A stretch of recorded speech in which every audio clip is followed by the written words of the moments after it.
দিয়া হৈছে আৰু সেই হিচাপে সেইবোৰ কেছ য'ত অফেন্সবিলাক কমিট হৈছিলে সেই কোৰ্টৰ ছেছন জাজলৈ কেছবোৰ ট্ৰেন্সফাৰ কৰি দিয়া হৈছে সেই হিচাপে আজি আমাৰ কোৰ্টৰ পৰা 5টা কেছ আমাৰ কোকৰাঝাৰ ডিষ্ট্ৰিক্টত অফেন্সবিলাক হৈছিলে সেই ছেছন কোৰ্টলৈ আহিছে আৰু এই কেছবোৰ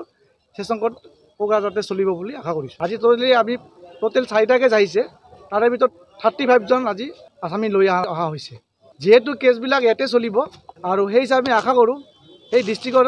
ছেছন ডিষ্ট্ৰিক্ট জাজৰ আণ্ডাৰত যিটো জেল হয় তাতে ৰাখিব লাগে আমি আশা কৰিছোঁ